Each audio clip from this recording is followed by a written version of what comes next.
Presented by Anmol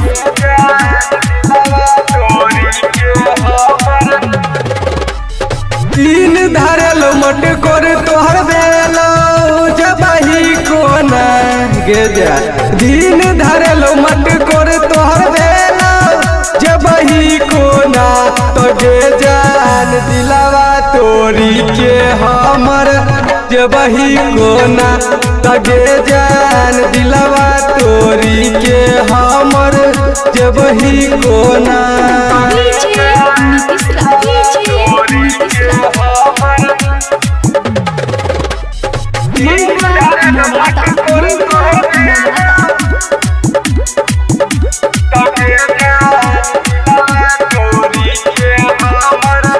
जानो से ज्यादा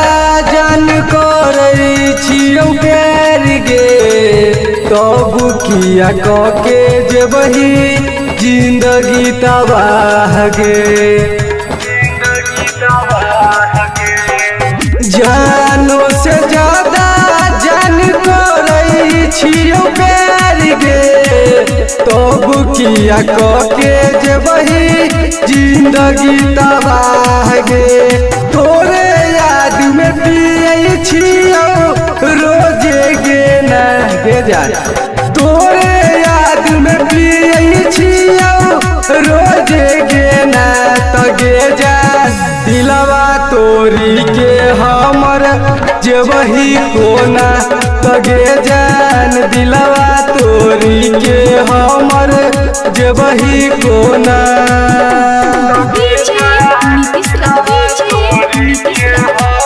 Mixed by Triloki Yadav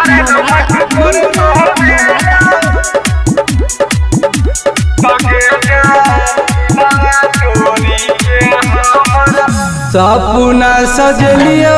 ले बदुलहिन बनाई चांदनी जान लेबो तोरो सजाई सपना सजलियो ले बदुलहिन बनाई चांदनी जान तोरो देबो सजाई राइटर घूरन बबुआ दियाल को नहीं छौना गे जा राइटर घूरन बबुआ दियाल को नहीं छौना तो गे जान दिलवा तोरी के हमर जबही कोना तो गे जान दिलवा तोरी के हमर जबही कोना।